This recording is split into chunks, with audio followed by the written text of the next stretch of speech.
Hey guys, this is Ehab. Today we're going to talk about 401k plans and what do they mean and how can you benefit from it. Many people have heard the term 401k plans, but they just don't know what it means. How can they contribute to it? How can they benefit from it? And today I'm going to try my best to simplify it for you and just break it down for you one by one. So let's start by defining what is a 401k plan to begin with. The term 401k actually comes from the Internal Revenue Code. That is a section in the law that specifies and identifies these type of plans.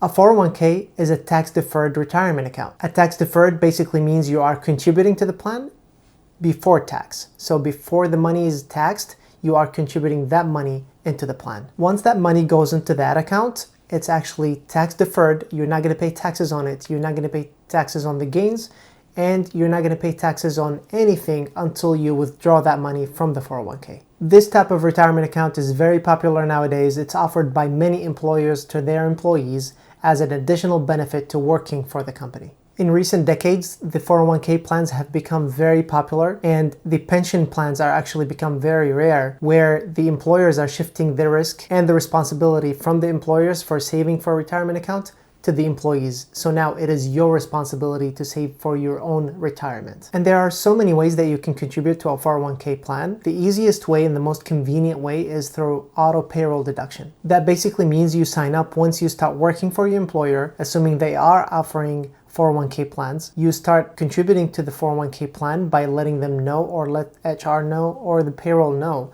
that you want to contribute and by how much, and they will start deducting that amount from your paycheck prior to calculating your taxes. Some employers also offer what's called a company match. That basically means that sometimes the companies would say that whatever you contribute, whether it's dollar for dollar or 50 cents for the dollar, whatever the case might be, they will match it up to a certain level. Anytime your employer offers something like that, please take it. This is basically free money. They're just telling you that the more you contribute, we're going to match it, and just go ahead and do it. So if your employer, for example, says if you contribute $1,000 to your 401k, we're going to match it up to $1,000, please go ahead and contribute that $1,000, because basically you're getting $1,000 for free from your employer. Otherwise, you would not have gotten it if you don't contribute to a 401k plan. The 401k plan has a maximum contribution that you can make every year, and typically they're adjusted for inflation on an annual basis. As of tax year 2021, you can contribute $19,500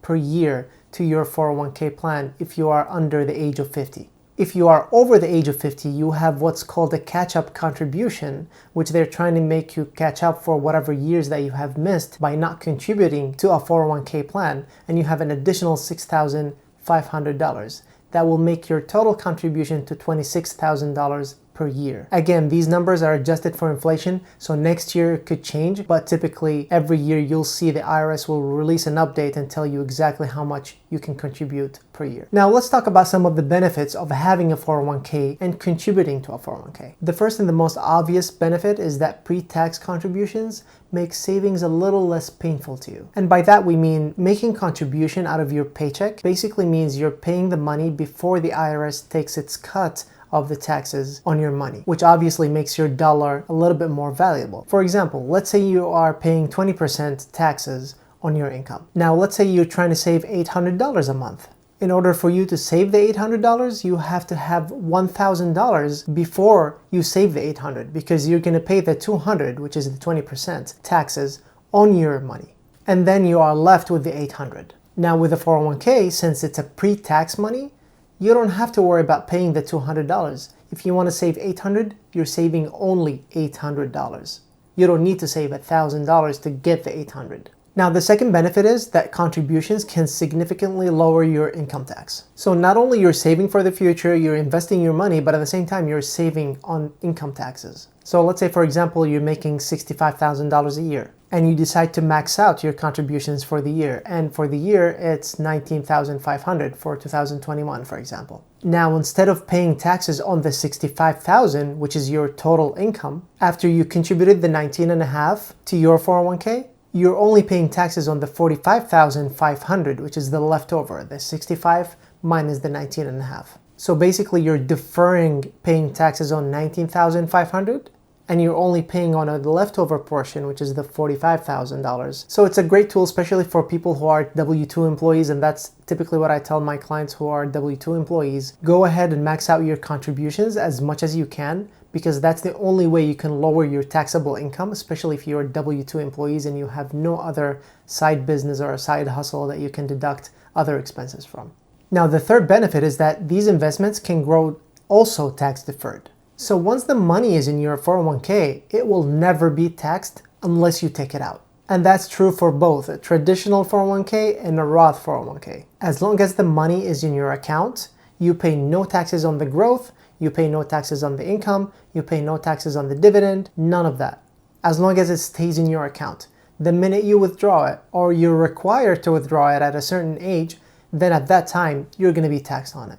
The fourth benefit is that actually you can take the plan with you wherever you go. So even if you switch jobs, for example, you stayed with a specific employer, they offer a 401k plan, you're contributing to it, you build a little bit of money in there, and then you decide to switch jobs for whatever reason. You can take that plan with you. That money belongs to you now. It does not belong to the company. Even their matching contributions belongs to you. Now, depending on your plan type, you just have to check with your employer at the time or even the plan administrator. The minute you move to a different employer, then at that time you have options where you can call the retirement plan or whoever is taking care of administrating that plan and say whether you want to keep it in the same plan, or if they don't allow it, which some companies don't allow you to keep it if you left that specific employer, then you can transfer it over to the new employer if they are offering a 401k plan.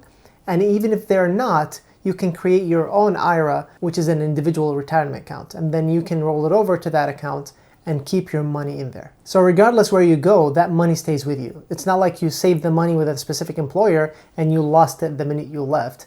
That money belongs to you now. Now, just like with anything else in life, there are pros and cons. And let me tell you a little bit of things that you have to keep in mind. They're not necessarily cons, but you have to keep them in mind in order for you not to lose money instead of gain money. The first thing that you have to keep in mind is you might end up paying more in taxes in the future if you think you're going to be earning more money in the future. So for example, if you are in a lower tax bracket right now and in the future you're going to be making a lot of money, or you're in a high tax bracket, then possibly you're going to end up paying more in income taxes. Simply because if you think about it mathematically, you deferred a little bit of taxes at a lower tax bracket when you were young, and then when you retire, you were in a higher tax bracket. You're taking that money that you deferred taxes on, and you're paying taxes at that current rate when you have on your retirement account. So essentially, you're not really saving on taxes, you're paying more in taxes simply because you have a higher income in your retirement. And that's not very typical because a lot of people at that time, at that age,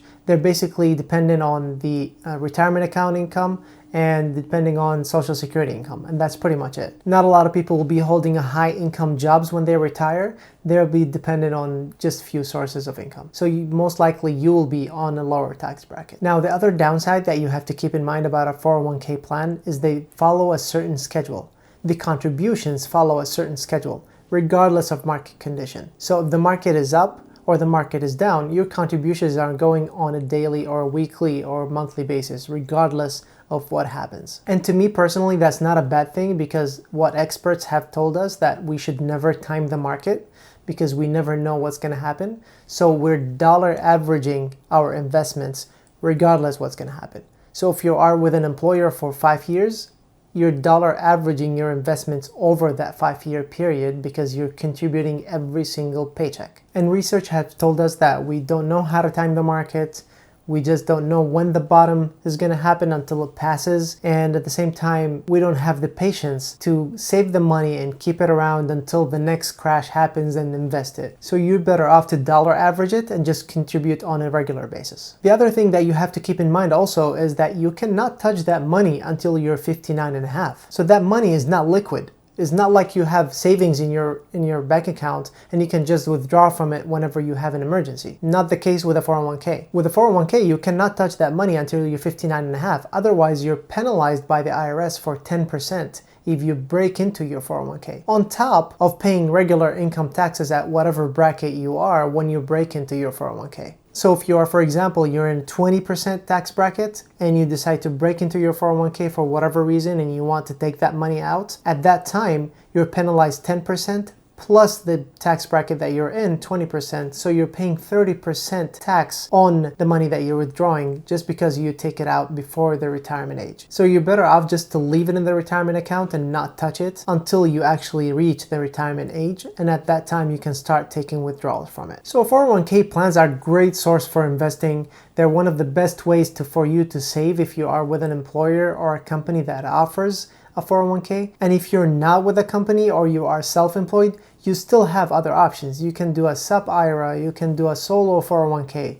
It's pretty much the same thing. They have different set of criterias, but at the same time, it will offer you almost the same benefits that you can make pre-tax contributions and defer the tax payments on the money until you actually retire. So you have options regardless. Even if you're self-employed or you work for a company, you can still create or contribute to a 401k plan. That was it for today, guys. I hope that was helpful, and until next time.